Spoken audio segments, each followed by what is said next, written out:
Why the hell do we always use aluminum for Diana headphones? Nobody knows. It's a big mystery. Yeah. Why not titanium? Titanium? We actually did think about that at one Yeah, point. there's a lot of reasons for that one. Yeah, right.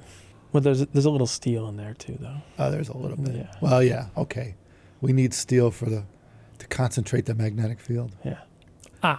Otherwise, the flux capacitor won't work. Flux Stop capacitor. fluxing. Yes, and then the headphone can't take you back in time to when the recording was made. Yeah, see that people don't even know about that. Oh one. yeah. Yep. No, they don't. They don't realize there is a flux capacitor. A little known fact. Mm-hmm. And there you go. Now you know our secret. Patent pending. So Diana, it's supposed to be a thin and light. So why would you make it out of metal? You can make it out of plastic or some sort of lightweight thing, right? Because metal, ooh, that's so heavy. And it actually, this is kind of heavy. Yeah. That's heavy, yeah. Quite. The half machined side of a Diana. Well, I would What's call that, it less probably than about 2 half. pounds? It's less than half. Yeah. Yeah, probably about a kilogram of aluminum, a block. It's considerable. That one side of Diana's machined out of. I think we remove like 95% of the material to create the shell. It's like 94. Yeah, 94. It's a lot. Yeah. So what's left is 6% of what was a block of aluminum. Something like that, yeah. Mm. Don't worry, we recycle that, but yes. What that results in is a product that is comparatively very rigid, very strong and durable, and rather lightweight as well. So compared to that being out of like an injection molded plastic part, you wouldn't really be able to design it like that. Yeah. No. You wouldn't be able to get the strength out of it feasibly to make that type of part work well. Yeah, it would have to be thicker plastic. Yeah. Yeah. And if you were to make it look like that but function in a plastic part, it would most likely weigh more. It depends on how you design it because you couldn't really make it exactly like that. But generally speaking, that's actually a lighter part than a plastic part. Not only that, it would sound like plastic. And I know that's a difficult topic for people to understand, but materials have a sound, a characteristic sound when you're playing music within them. It's kind of like putting like a shell out of the ocean against your ear, and I hear a noise coming from the shell. I mean, that's kind of the airflow through the shell, but the shell creates its own noise. Well, yeah. Right? Yeah. I mean, Kind of. Yeah. so, but if that shell was made of plastic, it wouldn't sound the same as a shell that came out of the ocean, for sure. Oh, 3D printed shells. Or if it was made of concrete, it certainly would sound different too. Well, that is true. We do have some plastic Dianas though, Yeah, and yeah, they are a little lighter. yeah, But wow, are they weak? yeah. You know? What, the 3D printed Yeah, one? yeah. Well, yeah, they're very weak because Yeah. they're literally printed to geometry. So Right. Yeah, and we've Yeah. done some 3D printed closed-back prototypes too, and yeah. they sound severely like 3D printed plastic. They sure do. And it's because it's not going to close back with nothing in it. So all you're hearing is reflections off the plastic from the driver, and it sounds like sound reflecting off of plastic. And that's the reality of materials in such an enclosed, particularly in such an enclosed space. Speakers run into this too, where their cabinets, the interior of the cabinets, most speaker manufacturers line their cabinets with foam. Well, a majority of that is so that you don't hear the sound bouncing off the wood in the cabinet coming through the cone materials of the driver, and you hear the interior of the cabinet. You're trying to dampen those interior vibrations and resonances from getting back through to the sound and mucking up the signal coming off the actual driver. And it's the same in a headphone. You really want to not hear the materials. You want to hear, assuming the driver sounds good. There are a couple speaker manufacturers that actually want the cabinet to resonate because the cabinet resonating adds color Yeah. to the sound. So I guess the most extreme in the other direction would be like Magico, and to the lengths they go with their cabinets to be as nerd Crazy. as possible. Crazy. Like their their baffles on their sub is like 2-inch thick aluminum Can and you stuff. imagine that? The And weight they're of like, that? it still Wow. flexes a little bit, but Yeah. That's impractical for a headphone. Yeah. Oh, a 2-inch bit. thick. Yeah. But this part, We could do it, 2-inch thick headphone. but you'd need a support structure to wear it. Oh, like yeah. that probably goes on your shoulders and stuff to be able to handle the 50-pound You'd weight. be making speakers that are. That's on true. I don't know. I think the returns on that one aren't stellar. I think it'd be a bad idea. You know, you're a little past People thought the diminishing Jacqueline float was a bad looking thing. Yeah. Can you imagine? giant just big bricks. Yeah. springs hanging That from rest the on your ceiling. shoulders with shoulder pads. Oh, that'd be something. Yeah, at that point, you're better off just getting a big boom. Remember the boom boxes they used to have? People carry them on their shoulders? That's where you want to go with that. I suppose. Yeah, that's a different thing. Well, get one that works on a car battery with a lot of power. Then you're good. Small car battery. Okay, we'll go for Yeah, that's old school. Yeah, you wouldn't be running no 12 12 volts. volt. Yeah, you put a car radio in a pine box with Oh. two big 6x9s. That's how they did yeah. it back in Crank the day. the I bet. shit out of it. Yeah, it's good for outdoor use. Mm. You need power. Anyway, what There's were we talking options these days. about? So, personally, I find a machined aluminum enclosure to be a very viable choice. And a bunch of other manufacturers settle on this as well, so can't be too far off. But it offers very high rigidity, good strength, which they are two different things. And aluminum is comparatively low cost for a machining process. The material isn't super expensive or rare, but it results in a very durable, reliable, robust part. You can hold tight tolerances. You don't need to worry about humidity and whatnot, and temperature changes causing dimensional issues. The expensive tooling on our CNC machines lasts a good time because True. to the bits and the tools in the Yeah. machine, it cuts through aluminum fairly Aluminum's easily. easy to machine. It's almost so, like yeah. butter to a knife Because you much. could make it out of a different metal. Of course, there's a whole bunch of different exotic or alloys. that wood. You can make it out of wood, but you couldn't make that part out of wood. It'd be very, very brittle. Even if you used a real fancy, hard, stabilized wood, it would need to be a very different design. Well, they need like inserts for the screws and stuff. Right. Adding more weight. And tolerances would probably suck. Well, Well, I depend on suppose that's humidity. something a lot of consumers probably aren't aware, but generally speaking, most products are designed around the manufacturing process and the materials they're going to be made out of. Kind of have to be. Well, if they're optimized. Yeah. So if you make something in plastic and you just change it to a different material and you make it exactly the same, usually there's huge optimizations left over for cost, weight, size, reliability, whatnot. But if you heavily optimize it for one particular material, you can't just change materials. It's a different product, different manufacturing thing. And to make something like this out of titanium, it would be much, much heavier. It'd be very, very difficult to machine. It would be orders of magnitude more expensive. It would be astronomical. And it would serve no resin real pro- purpose. And it would serve Yeah. absolutely no function. Yeah. No functional enhancement other than you Yeah. could do like a cool flame anodize or something Right. like that on it, which is pretty sick. We looked Yeah. into that, but it's rather random.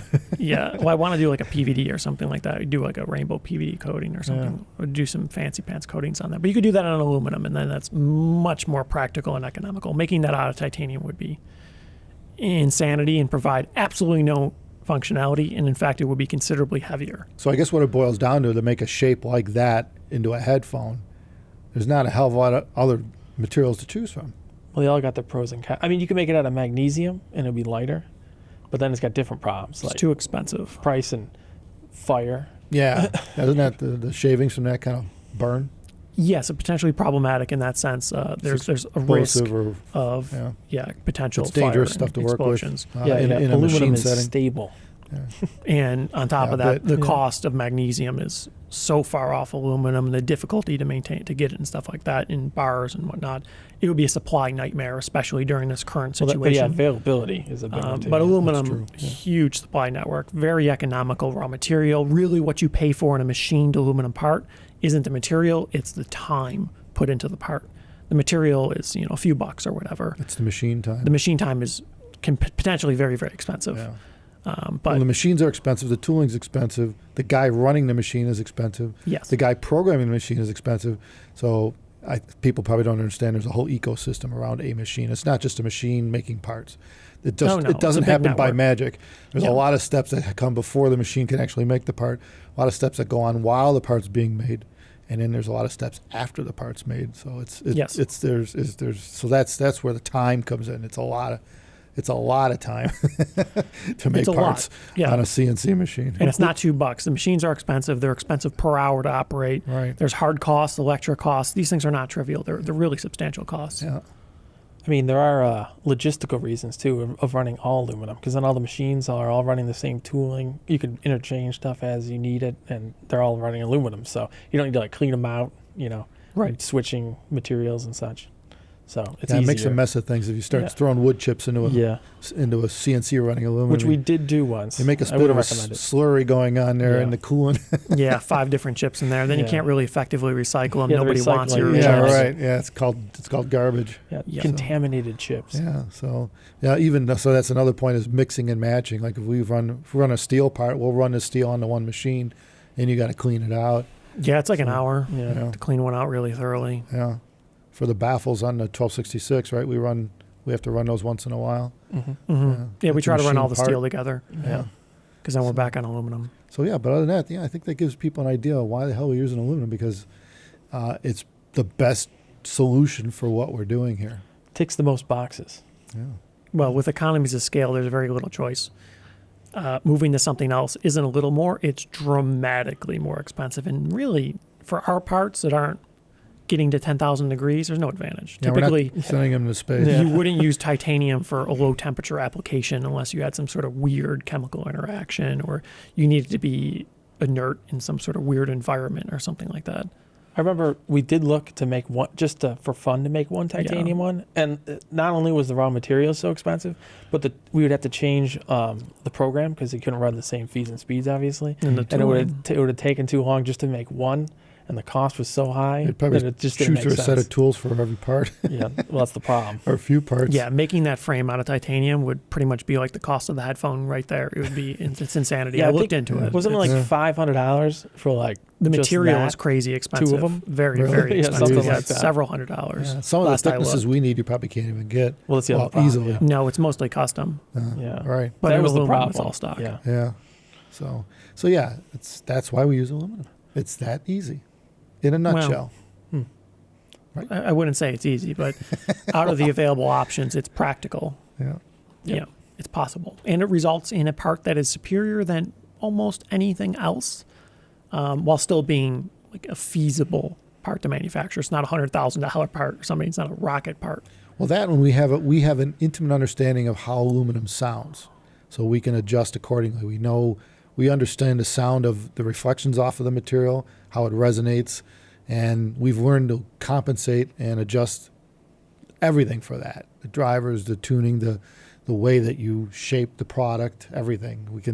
We understand it, like, just like knowing how water comes out of a faucet, you can understand it.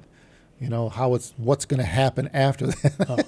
I know So- Ferrari's like that. They use a lot of aluminum in their cars, and everybody's like, "Why aren't you using carbon fiber?" And they're like, "Well, we know a lot of different alloys, and they have like 30 different alloys per car in Yeah. each different spot and everything." Right, They're like, "It's what we know, right. so we use it." Yeah, you just get used to it. It's kind of, it'll be the same as cooking with certain ingredients versus not Well, using yeah. something else. You know how to make things.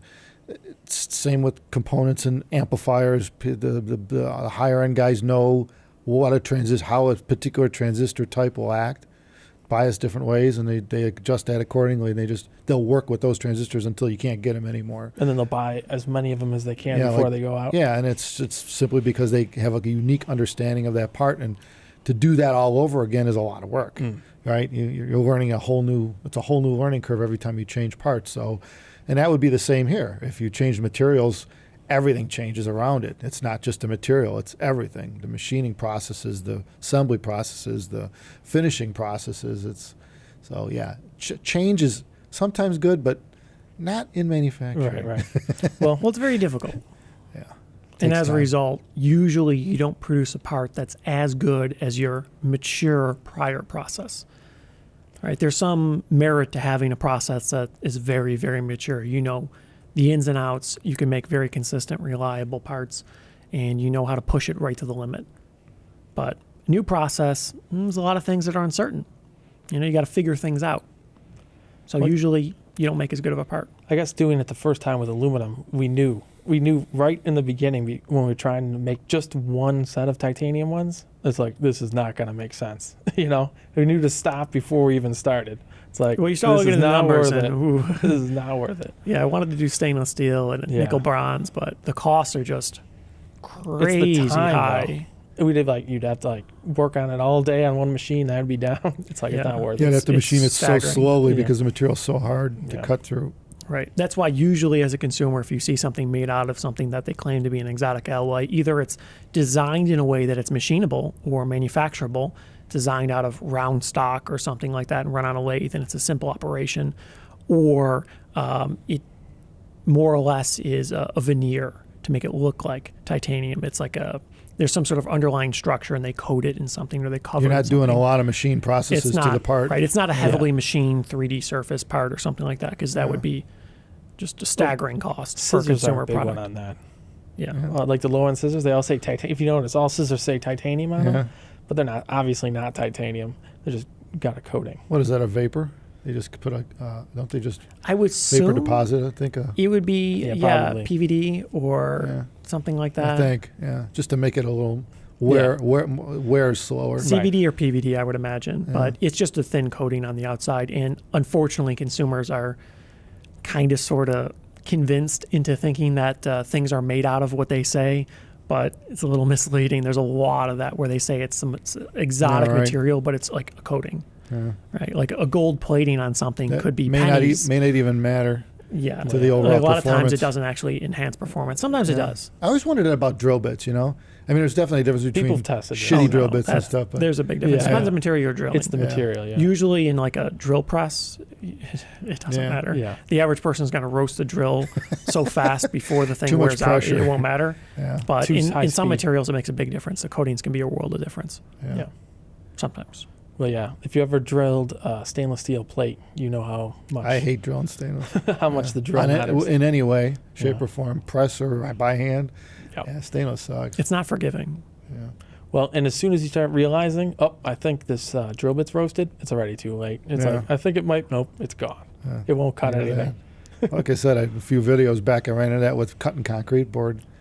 That's some amazingly that makes tools hot real fast. Yeah, carbon fiber is That's like not that a too. high speed cut on that stuff. Yeah. That stuff will learn you about speed and cutting when on certain materials. You got to slow way down. Yeah. Well, Like most people just hammer it hacksaw. and go for it. Yeah. Yeah. yeah. Pushing doesn't help. in Yeah, this You'll get case. by in wood, but Yeah, that not in doesn't some work. materials. Yeah. Yeah. So anyway, that's the reason why we use aluminum.